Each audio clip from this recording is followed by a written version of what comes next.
Hey Nailholics, welcome back to another video, and if you're new, welcome.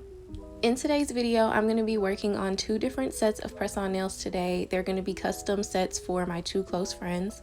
So this first set, this is the screenshot that she sent me. It's a really simple design, so I'm just going to recreate it.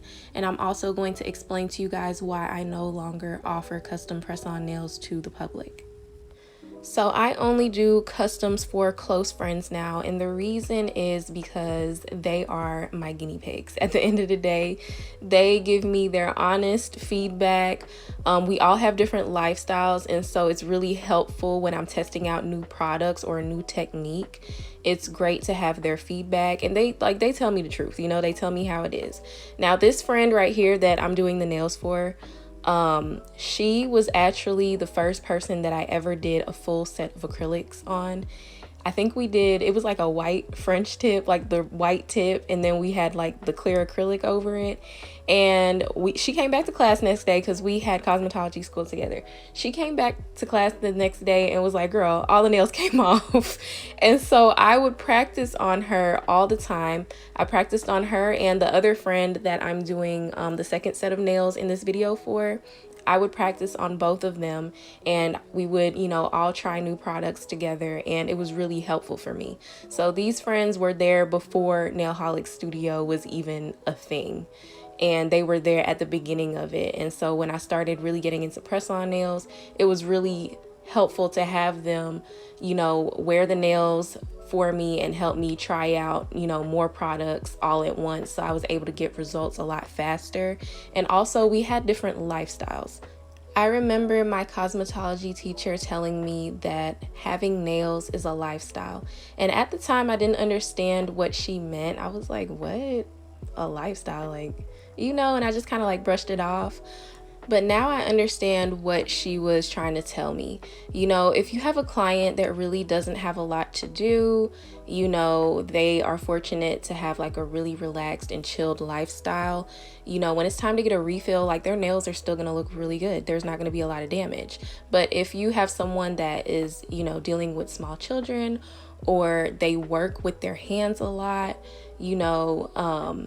they're gonna experience more breaking, chipping, and their manicure or their nails isn't gonna last as long as that client that really doesn't have much to do.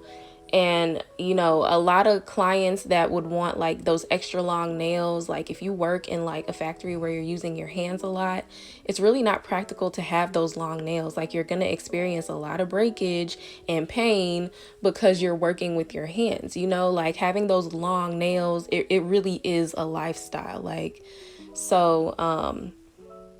I would have a set of press-ons on, and then my two friends would have a set of press-on nails on, and we would all, kind of just see how they would hold up with our, different lifestyles and the things that we would do. And so that feedback was really helpful when it came to me, working on the quality of my press-on nails. So I have 5 really close friends that I'll do custom press-on nails for, and it's also really nice to give as a gift, birthdays, holidays, and stuff like that. And at the same time, I'm gonna be trying out, a new brand of gel polish or a new top coat. So it's a mutually beneficial situation. So reason number 2, doing customs is a very long and stressful process. So if your customer doesn't already know their nail sizes, you have to either send them a sizing kit or try to explain to them how to measure their nails. And a lot of the times they don't measure their nails properly, so you end up having to send the sizing kit. So you're having to wait until they receive that. Then you have to wait for them to send you their sizes, and then you're doing their nails. And then, after you're done, you're sending it to them. It's just a very long process, not to mention all of the things that can go wrong or that can happen in between, which I'll get into in the other reasons. So the third reason, I would have customers purchase a custom order and then not know what they want. Yeah, they will literally buy the custom, okay? And then I'll say, okay, what would you like me to do? Do you have a picture? And they would literally reply and be like, oh, I don't know, just freestyle. And that used to annoy the hell out of me, because what do you mean just freestyle? Like, what do you mean you don't know? You asked for a custom order, you paid for a custom order, but you don't know what you want your custom to be. Like, I just didn't get that. I never understood that, and it happened so often, and I just felt like, okay, if you just want me to freestyle, I have so many listings on my website and my Etsy shop. You could have just purchased one of the sets that I already freestyled and have readily available, like, why order a custom? I don't understand that. Why would you do that? Why would you do that? I don't know. Reason number 4. So some customers would ask for a design, okay? And then after I do the design, they'll look at it and be like, "Ooh, you know what? I don't think I like that color. Can I just have this instead?" And then ask for a completely different design after you just sat here and spent 2 to 3 hours working on the set that they originally asked for. And I just couldn't do it. Like, that's a waste of time, energy, product. Like, it just would blow my mind, and it would be so frustrating because I'm the type of person, I over communicate, and I'll ask several times. I would swatch the colors and show it to them, and so when I would go through the whole process, I would show them, like, before I would top coat, I would show them, I'm like, this is how it looks so far. Are you okay with it? Because after I put the top coat on, I can't go back and remove anything. Like, it's over. And they'll be like, yeah, it's good. And then you top coat it, and then they're like, you know what? I think I want this instead. Like, yeah, that, oh my goodness. I don't miss it at all. And to add to that, there would be times where a customer will ask for like too much on one set of nails, and so the design ends up like looking crazy because it just clashes, and so I'll tell them beforehand, this might not look good because whatever, and then I'll like try to show them, what I'm talking about, and then they're like, no, this is what I want, and then you do it and they're like, yeah, I don't like that, it's too much going on. Really, it's too much going on. Like, I didn't sit here and just try to explain to you that it was gonna be too much going on. You gonna wait till after I get done. Like, you gotta learn the hard way. I don't get it.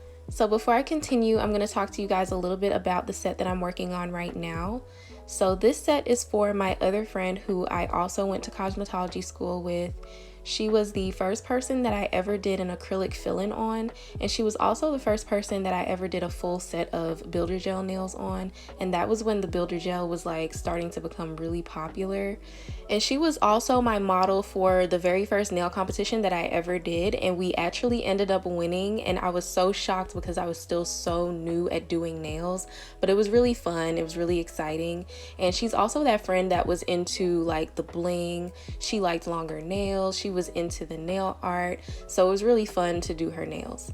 So I'm working on a pop art nail set for her, and I first got the inspiration to do this set from watching Tabitha Scott nails. Tabitha Scott is one of my favorite nail techs. Watching her videos taught me so much, and I'm really grateful for them. And she did this set about 2 or 3 years ago. I'm gonna find the video and I'll have it linked below so you guys can check it out if you want to. But when I saw her do these nails, I immediately fell in love. I was like, oh my gosh, they're so pretty. And I really, really wanted to try to recreate it, and it was going to be my first time ever doing any type of like, crazy nail art. But Tabitha Scott is on a whole different level when it comes to her skill, her talent, her experience, and that was intimidating for me, especially at the time being so new and just starting out. Like, I was not confident that I was going to be able to really recreate what she did, even though it was a step-by-step video. So I went on Google and I looked up pop art nails, and I was just trying to see if there were other designs that might be like easier for me to kind of recreate. And so I went to class and I worked on these pop art nails all day. And when I got done, I showed my friend and I was like, okay, what do you think about this? And she was like, oh my gosh, those look really good. And I was like, girl, like, no, for real, like, you have to be honest, tell me the truth, like, because if my nail art sucks, you have to let me know. And she was like, hold on, you like freehanded that? And I was like, yeah. And she was like, girl, I thought you used a stencil, or I thought it was a sticker. And I was like, girl, shut up. Like, you stop playing with me, because, you know, that stroked my ego. I got excited. So I was trying to, like, you know, humble myself a little bit. I was like, girl, don't tell me that, you know. But ever since then, this set has been her favorite. Like, my friend always asks me to do this set. So that's what I'm going to be working on for her. And if I can find a picture of the very first pop art set that I ever did, I'll definitely have it up on the screen for you guys. Okay, back to the whole point of this video. Reason number 5 for why I no longer offer customs. I did not like to do rush orders, and I also didn't like the lack of communication. So a rush order is when someone, you know, needs their order like right now, like as soon as possible. Because typically if you're doing a custom order, usually people ask for like 2 to 3 weeks to actually work on the set before they can mail it out to you. But for a rush order, maybe they need that set within a week. And so I specifically stated on my website and on my Etsy listing that I did not offer the rush order service. And I personally didn't do it because it was just really stressful and chaotic. And even though it was clearly stated that I did not offer rush orders, there were still customers that would try it. You know, they would order the custom request and they would say, you know, oh yeah, I have an event coming up next weekend, or I'm gonna go out of town on Wednesday, so how long is this gonna take? And it's just like, okay, all of the information is literally in the description box. And that was another problem as well. A lot of customers don't want to sit and read all of that. And so there was a lot of information that was in the description. And so they're asking me these questions, but I already stated it in the description. And so I'm having to spend time to like re-explain everything all over again. And it was just really frustrating. And so, you know, that took up a lot of time. There was a lot of back and forth. A lot of the times, you know, the customer would take forever to respond to me, like literally whole days would go by and I'm just kind of like sitting here and it's like, you know, it was just really frustrating. It's just so much, you guys. Like I could literally talk about this all day, but I'm not gonna do that. But yeah, it was just, it just wasn't worth it. So reason number 6, there were too many different variants, which made pricing a very lengthy and difficult process. So when I say variants, I'm talking about, you know, what length do you want? What shape do you want? How many different colors do you want? Do you want glitter? Do you want bling? If you want bling, how many nails do you want bling on? Because there were so many different outcomes and possibilities, and so all of the prices would come out to be different. So a lot of customers, I noticed, would select the options so that the price would be cheaper. But after they pay for it and we start to talk about their design and they're saying, oh yeah, I want 3 full bling nails, but you only selected that you wanted 1, those 2 extra bling nails is gonna cost you extra, you know? Or I had people that just like weren't paying attention, or they just ended up selecting too much. And then as we're talking about that design, they're like, oh, you know what? I don't even think I want any bling, or I don't want any glitter. And then I end up having to go back and either I'm refunding like part of what they paid. So I'm refunding like $4, you know, or $6 or $10, or I'm having to charge, you know, like $5 extra. And it just turned into this huge mess, and it was just so frustrating. So reason number 7, it started to feel like a job. I no longer enjoy doing nails. Like I would dread every single time I would get a custom order. I would just immediately be so like frustrated and stressed out. And I wasn't happy, you know? And when I say a job, like, I mean, As far as this was something I started to do because I loved it. This was my passion and it didn't feel like work. You know what I'm saying? Like I was doing something I loved and I was getting paid for it. That's how it felt. But as time went on, I started to feel like I felt when I was working these dead end jobs that, those jobs that you just get to get you, through school and stuff like that, where you're basically not appreciated, you're not valued at all.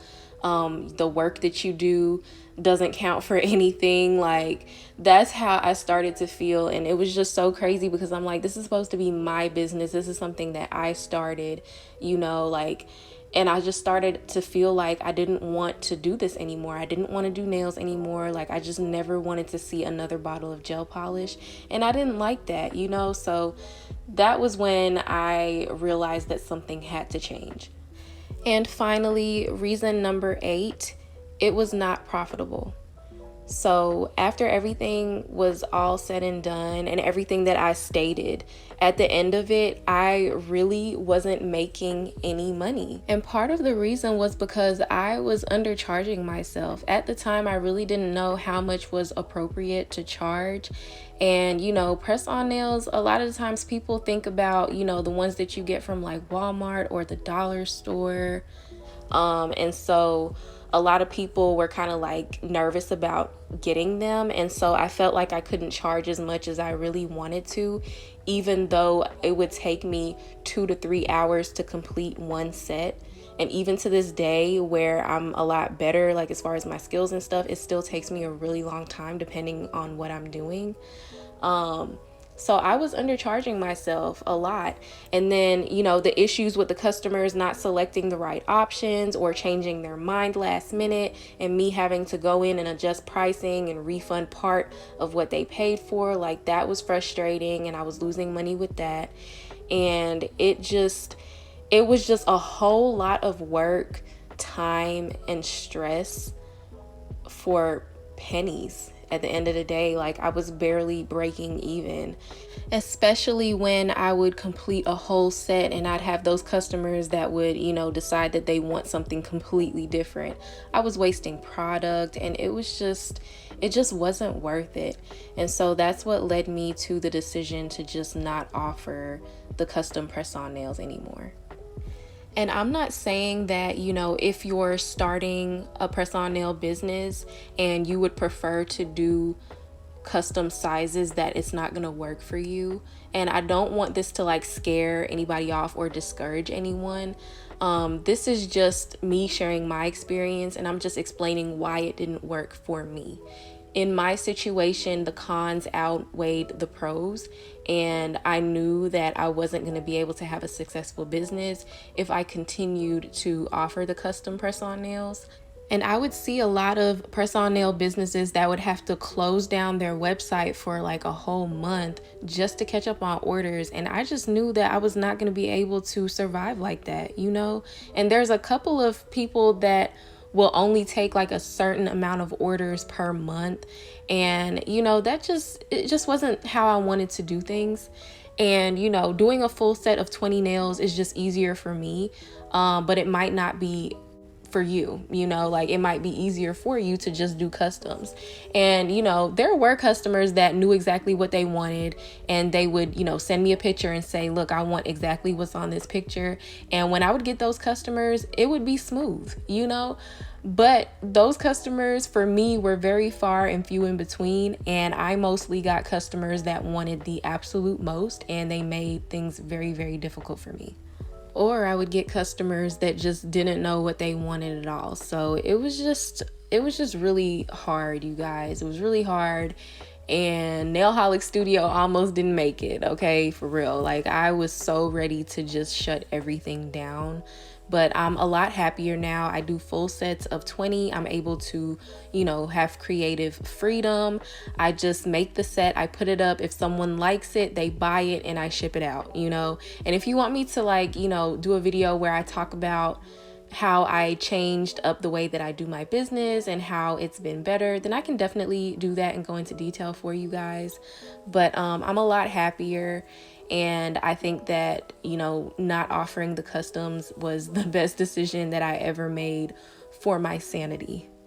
And if you guys like videos like this where I'm, talking about like what it's like to have a press-on nail business, things I like, things I don't like, and you want like tips or anything like that, definitely let me know in the comments. I'd be happy to share and help in any way that I can. And if you're someone that already has a press-on nail business and you can relate to anything that I've said in this video, or if you want to share an experience, I would love to read about it. So definitely leave a comment.